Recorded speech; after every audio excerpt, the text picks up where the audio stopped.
Unya, mibalik si Jesus pagtabok sa lanaw, ug didto sa daplin sa lanaw, may dakong panon sa katawhan nga mialirong kaniya. Og miabot ang usa ka pangulo sa sinagoga ni adtong dapita nga ginganlag Jairo. Sa pagkakita niya kang Jesus, mihapa siya sa tiilan ni Jesus. Nagpakiluoy siya pag-ayo nga nag-ingon, Ang akong anak nga babae, nasakit, ug naglisod na.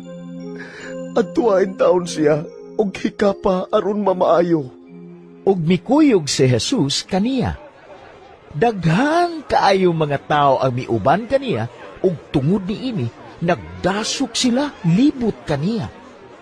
Dihay usa ka babae nga nag-antos, sulod na sa napulog duha ka tuig.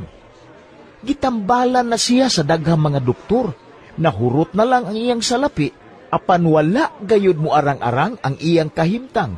Migrabe na hinuon kini. Nakadungog siya may tungod kang Jesus, busa misuot siya sa katawhan ngadto sa luyo ni Jesus.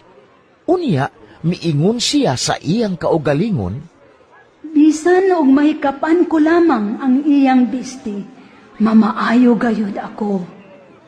Busa, iyang gihikap ang bisti ni Jesus ug miundang dayon ug nabati niya nga naayo siya.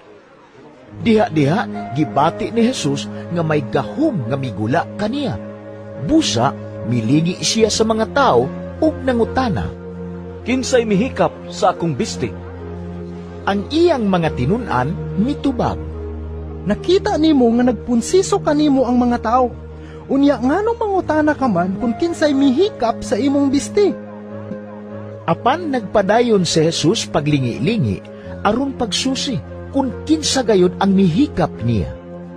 Tungod sa nahitabo kaniya, ang babae miduol nga nagkurug sa kahadlok, mihapa sa tiilan ni Jesus ug misugilon sa nahitabo. Unya, miingon si Jesus kaniya, Anak, naayo ka, gumikan sa imong pagtuo. Pauli nga malinawon, kay dili ka na mag-antos. Samtang nagsulti si Jesus niini, may mga sinugo nga miabot gikan sa balay ni Jairo ug miingon kaniya, Patay na ang imong anak, nganong imo pa mang samukon ang magtutudlo. Wala tagda ni Jesus ang ilang gisulti kaniya. Giingnan hinuon niya si Jairo. Ayaw kahadlok. Salig lang. Unya, pag-abot nila sa balay ni Jairo, nakita ni Jesus ang kaguliyang ug nabati niya ang kusog nga hinilakay ug pagminatay. Midayon siya sa balay ug miingon kanila, Nganong nagkaguliyang og nang hilak man kamo? Wala mamatay ang bata, natulog lamang siya. Unya, gipagula ni Jesus ang mga tao tungod kay nagbugal-bugal man sila kaniya. Ug gidala niya ang amahan ug ginahan sa bata ug ang tulo niya katinunan ngadto sa kwarto nga gihigdaan sa bata. Ug iyang gikuptan ang kamot sa bata ug giingnan Talita, kumi. nga sa ato pa, Inday, bangon.